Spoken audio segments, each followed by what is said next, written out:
I used to have a chocolate lab named Witness, and Witness lived to be 13 years old, and I raised her from a pup. And she was the best dog that there ever was, and I'll fight anyone that would argue otherwise. She spoke English, I'm convinced. She's the kind of dog that by the time she was 3, 4 years old, I could be sitting in my bedroom and I could say, "Witness, go get me a towel from the bathroom." And she would trot off to the bathroom and she would come back with a towel. And if I said, "Bring me a blue towel," she might bring me a red towel, and I'd say, "No, the blue one," and she'd go back and she'd bring me a blue one. I mean, it was just shocking what Witness understood. She was about yay tall. She was about 68 pounds, and she sat. I didn't say nothing. She sat shotgun with me constantly, and so I had a red Jeep Cherokee back then. And she would sit in the shotgun position, and constantly I'd be driving like this, and she would reach over and she would grab my arm and pull my arm over to her belly so that I'd rub her belly. And if I put my hand back on, she would reach over and she would grab my arm. And many times there were moments where she would pull my hand because I wasn't expecting it. There was a time that I was out at our campus ministry when I was in college, or it was post-college actually. And I found a bird that had fallen out of its nest and kind of been abandoned by its mother. And for whatever, I had worked at a veterinary clinic for about 7 years, and I thought for sure I could save this bird. And so I took it in and fed it, and it was relatively old. It was starting to get old enough to where it was attempting to fly. So I was training it to fly, and I would take it and I would barely toss it up in the air just like this. And it would flap its wings and then land in my hand, and it happened over and over. And my dog Witness had this really interesting curiosity about the bird. She was just really curious and would come in close and smell it. And you know, the bird was about this big, and she'd sniff it. And I had the bird for about maybe 48 hours, and it was making a little bit of progress. So instead of jumping up this high, now it was jumping up this high. And Witness was just really fascinated with this bird. And one of the days while I was training it, it was like the second or third day, and I was tossing it up in the air and it was landing. That bird went and bit me, and Witness went, "Hoom!" And that bird was gone. I mean, it was just like, what just happened? I mean, because she had been so gentle around the bird for a couple days, but boy, when that bird went after me, it was done.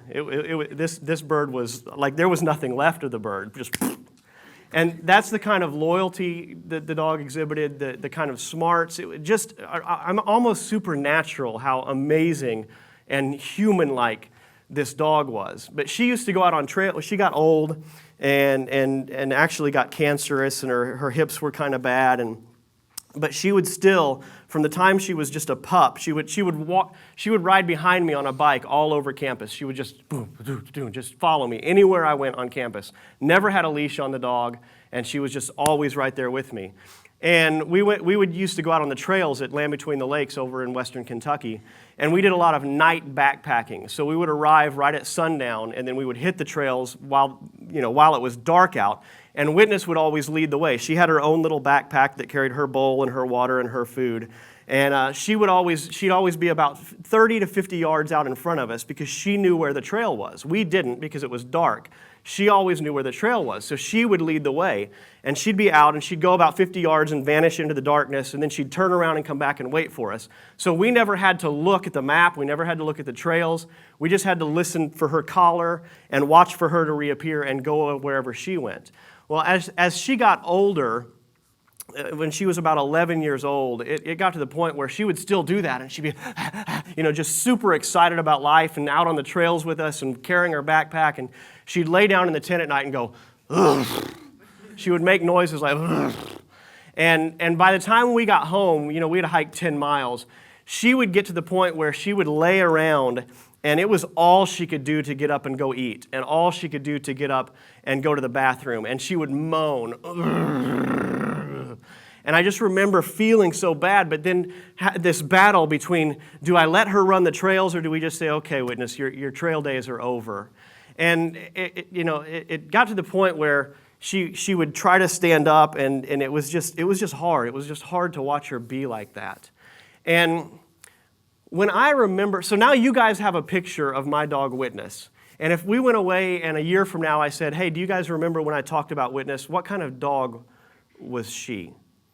Chances are you wouldn't remember the times that she was laying around and just feeling awful. You're going to remember what I said about her being the best dog in the world and speaking English.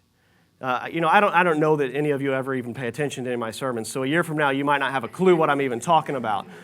But my point today is that the cycle that Witness experienced of the excitement on the trail and then the downtimes of trying to recover from that, that's a natural cycle for a living carbon-based being.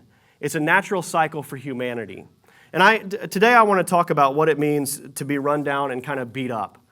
I want to talk about what it means to be in that state of where you're just laying there and it's all you can do to get up off the ground and go feed yourself or take a shower.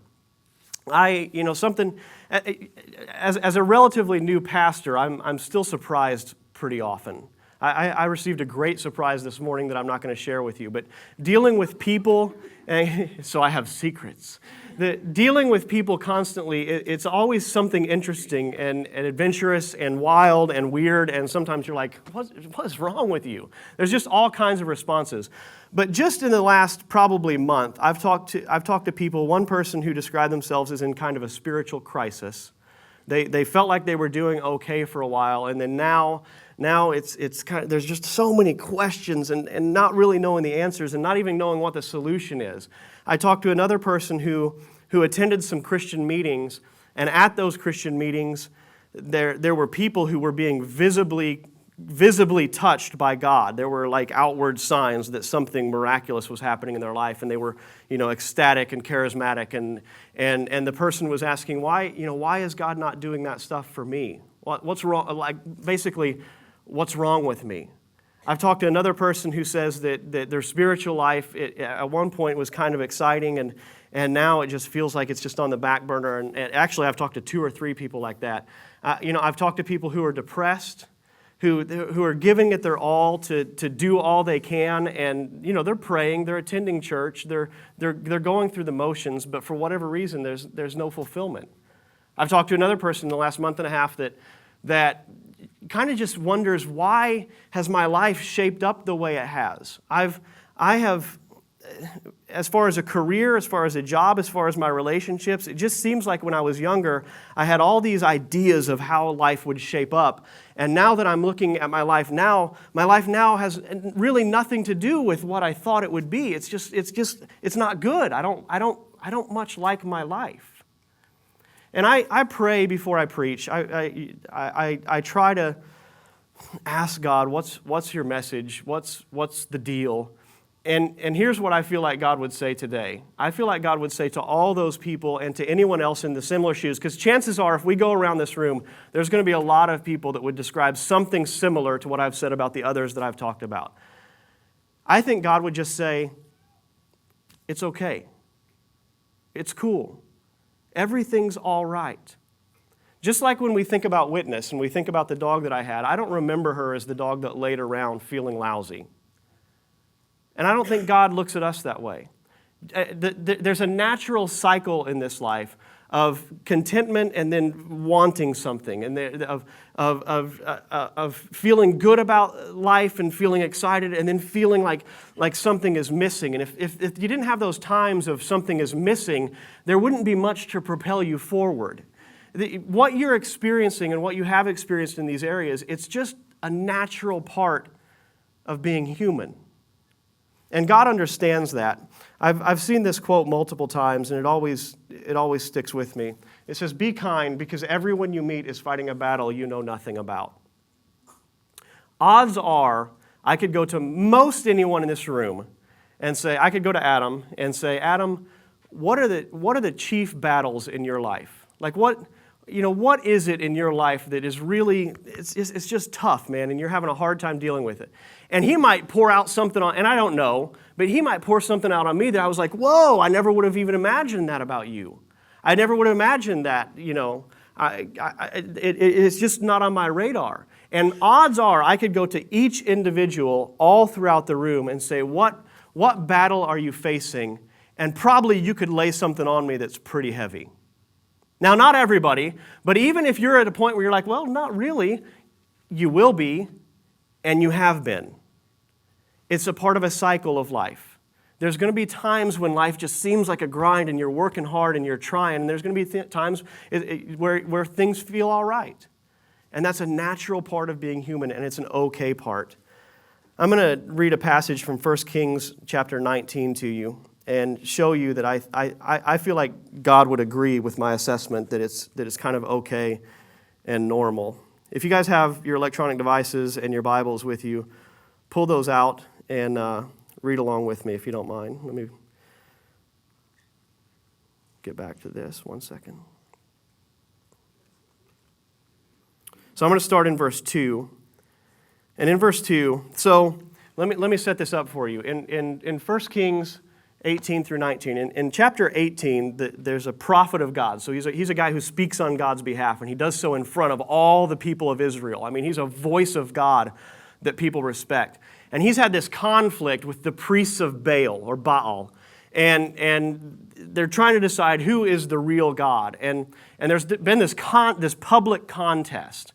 And in chapter 18, Elijah sees this really phenomenal victory that, I mean, fire literally comes down from heaven and lights his sacrifice in flames in front of the whole Israelite community, showing that God is God. I mean, it's just like this once in the history of mankind moment where it's like, whoa, God showed up.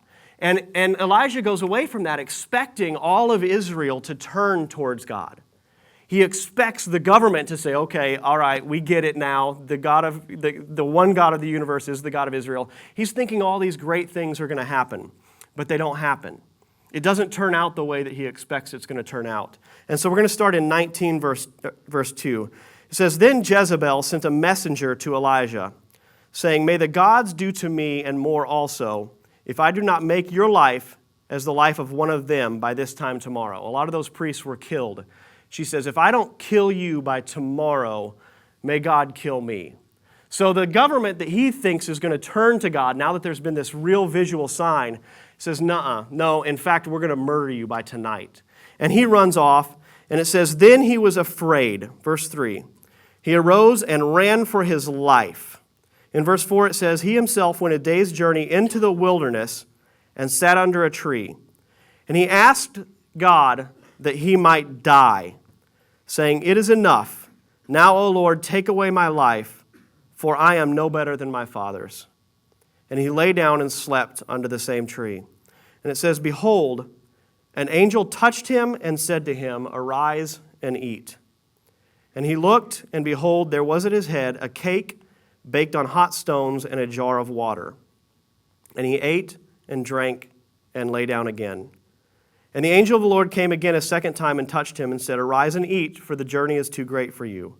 And he arose and ate and drank and went in the strength of that food 40 days and 40 nights to Horeb, the mount of God. There he came to a cave and lodged in it. And behold, the word of the Lord came to him, and he said, What are you doing here, Elijah? And Elijah says, I have been very jealous for the Lord, the God of hosts, for the people of Israel have forsaken your covenant, thrown down your altars, and killed your prophets with the sword. And even I only, am left, and they seek my life to take it away. And he said, Go and stand out in the mount before the Lord. And then some really, really cool stuff happens. But I want to point out here what it looks like when God's man, so he's a prophet of God, recognized through Judaism all the way down through Christianity as God's man. What does it look like from God's perspective when one of God's men just basically runs for his life, hides under a tree, and says, I wish I could die? Let's look at what God's response is. Number one, God makes him some food. It says that he looks up and there's bread on some hot stones and a jar of water. It says, number two, he touches him twice in this passage. It says the angel of the Lord comes and touches Elijah. Now, a lot of theologians think that the angel of the Lord is like the pre-Jesus Jesus, but I'm not sure about all that. But somehow God sends a messenger or sends his own spirit to touch Elijah. It says, then he listens to him. He says, Elijah, what are you doing here? And Tim Keller, and I'm drawing some ideas from Tim Keller today, but Tim Keller says that when God asks you a question, he's not asking you a question for God's benefit, because he already knows the answer. When he asks you a question, he's looking to pull something out of you. And so what you find in this passage is God feeds him, touches him, listens to him, and then in a passage later that we didn't get to, he encourages him. He says, Elijah, you're not alone right now. There are all kinds of people out there that love me and serve me. And so Tim Keller makes this point that when somebody is depressed, when somebody is down, your worldview will shape how you want to minister to them.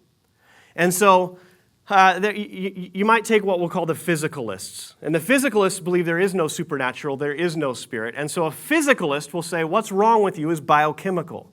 What's wrong with you is built into your DNA, and here you should take a pill. Okay? That's the physical side of it. Let's call them the uber spiritualists. The uber spiritualists will say, what's wrong with you is spiritual. You need to pray through it. You need to search your heart and find out if there's any sin in you, and you need to repent of those sins. You need to go to church and hear a good message. You need to worship God. And the uber spiritualists will never take a pill. The uber spiritualists will say physical isn't where it's at, but spiritual isn't where it's at. And you've got the relational people. They'll say you just need a hug. That's what you need. You've got the psychiatrists that say you just need to process and you need to think. But what you find in this passage and the way God deals with a person who's laying under a tree wishing they could die is a holistic approach that covers multi-dimensions of what it means to be human. God doesn't leave it at just the physical or just the relational or just the psychiatric or just the spiritual. You find out in this particular passage, God deals with the whole man. And so when it comes to feeling down, when it comes to feeling beat up, you've got to look at your whole life. You can't, and it's easy just to center on one thing and say, this is what's messing me up. But chances are that's not what's messing you up. Chances are there's a much broader picture than that. And Jesus, one of the most famous quotes of Jesus, somebody asked him, what's the key to heaven?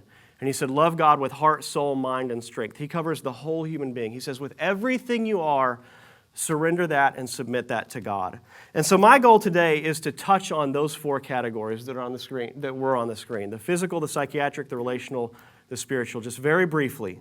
And this could be a series that we stretch out for a year, and I probably will go into some of this later. But let's talk first about the physical. Let's talk about the biochemical. And I want to start by saying, take care of your body. And I wanted to say it like this, is don't be a dummy. And here's what I mean. A lot of times we think that our issues and the reason we feel down and the reason we're messed up, a lot of us want to make it spiritual, or we want to make it relational, or we want to make it psychiatric. It very well could be that you just don't have enough water in your system. It really can be that simple.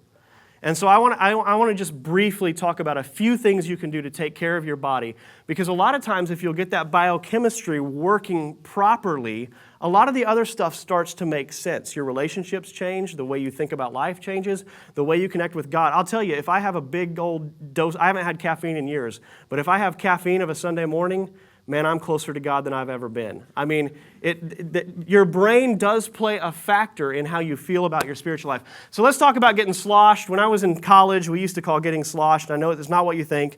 We used to get sloshed when it was a big, heavy rainstorm. We would go get trash bags and we would slide down the hills of our campus, and just we called that getting sloshed. But when I'm talking about getting sloshed, what I mean is you need to drink so much water that you just have to go to the bathroom every 10 minutes. I've heard of a book, I've heard an article that says you're not sick, you're just thirsty. And like I said, we'll dive into a lot of this later, but I'm telling you, if you will just get this foundational truth of drinking a bunch of clean, pure, good water and do that a whole lot, it will change a whole lot about how you see life.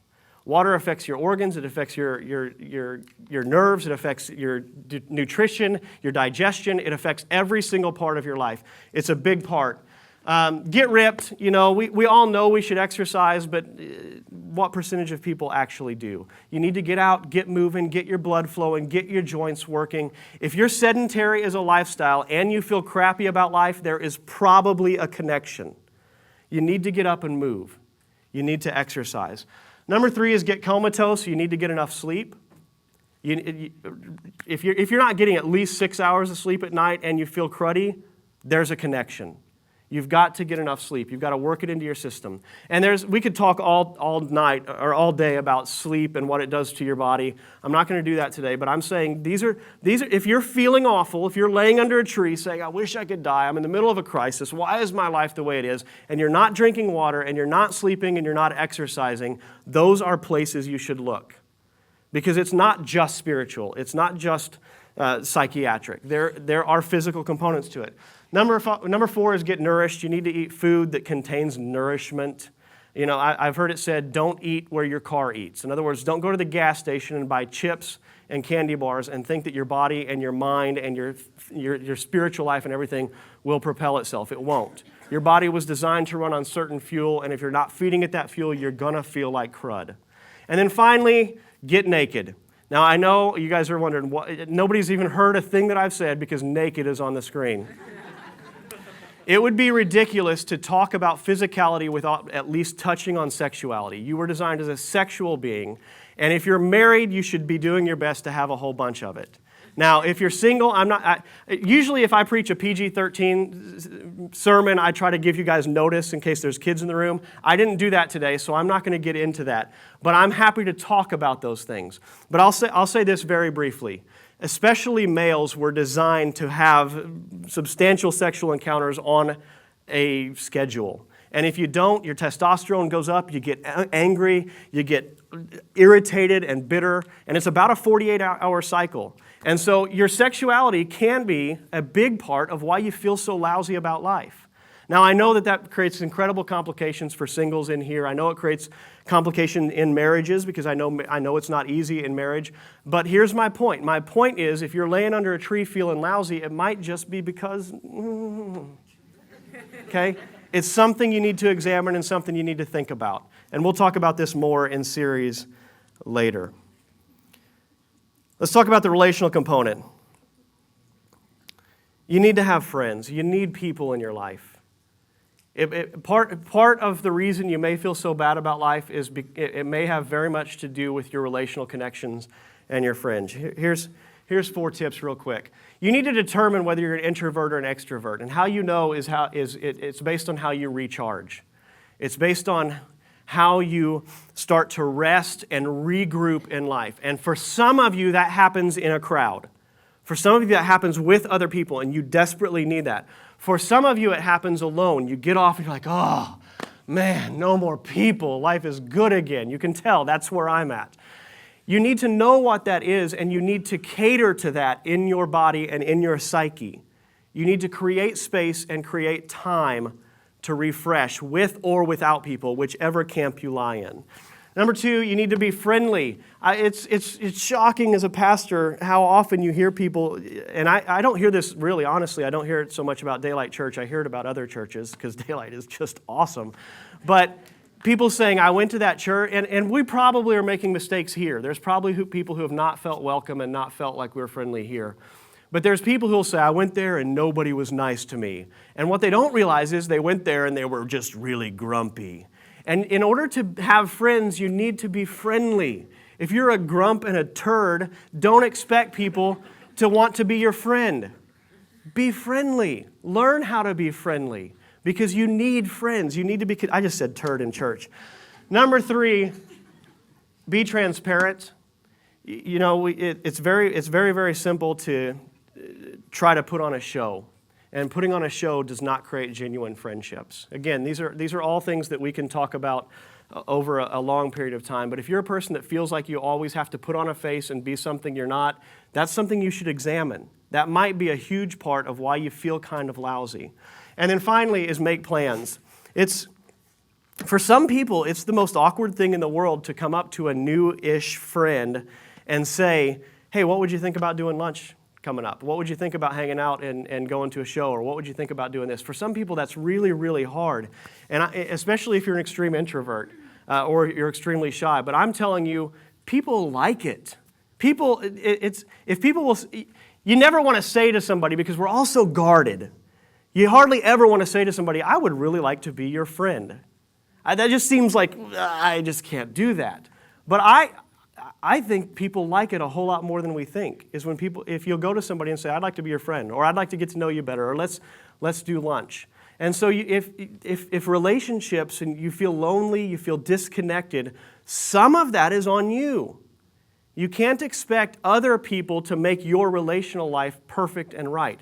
You carry a big part of that, because the reality is nobody is as interested in your life as you are. That's the reality.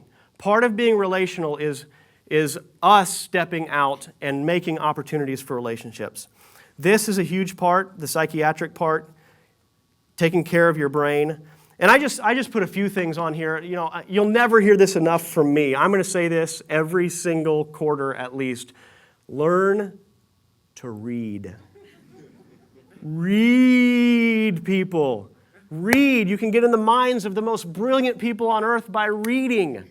Reading feeds your brain. You say, I don't like to read. Well, you need to really examine that. That might be something wrong with you. You need to learn to read. Number 2 is podcasts. Find great podcasts. Recreate. You know, we use the word recreation, and in Christianity, a lot of times that's almost a cuss word. It's like, what? You played video games? What? You went to a concert? What's wrong with you? Let me tell you what your pastor does on Sundays. I go in, and some of you already know this, and some of you are going to leave the church. I get it. I go home on Sundays, and about noon I walk through the door, and usually my wife has some pancakes made. That's what we kind of do for lunch on Sundays, pancakes and bacon. And I walk in the door, and my kids yell, Daddy!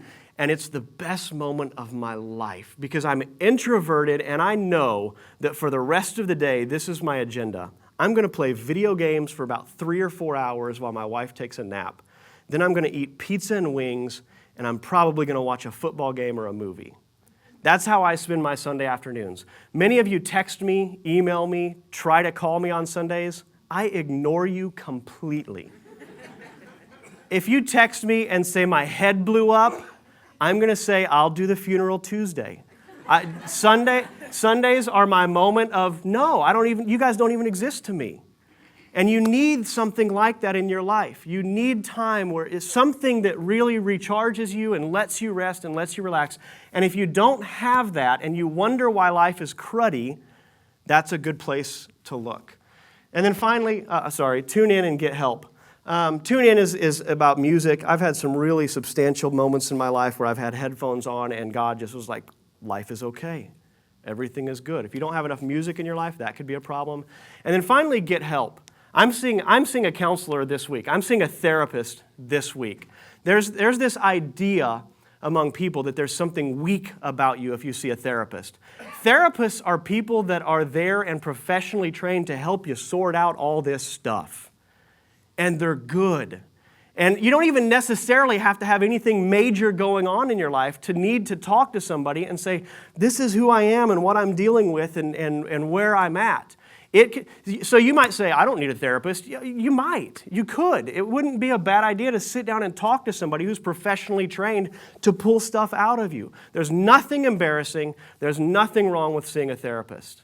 And if you need a therapist, if you need somebody to talk to, find a therapist. And then finally is do this for real. Some people will say, I've prayed and I've tried and I've labored and I've thought, when the reality is they just haven't spent much time praying at all.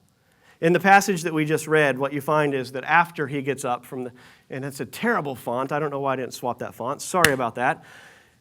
In this passage, Elijah gets up from eating and resting and drinking, and it says he travels 40 days to Mount Horeb. And Mount Horeb is a spot in the Bible where God shows up many times. And so how many of us have literally spent 40 days seeking the will of God, going after the face of God? So we don't want to disclude the spiritual at all. The spiritual is a huge part of who you are. It's just not the only part. It's not the whole part. But we want to give it some weight. And so if you look and you say, I don't really get in front of God and pray. I don't have much to do with the scriptures that God has given us. I'm not really connected in church and to spiritual people, but I'm kind of an island out here. These are areas that you need to examine. And I had 2 areas, and I'm going to put naked back on the screen for you, because I think when you get with God, it should be that kind of vulnerability and intimacy.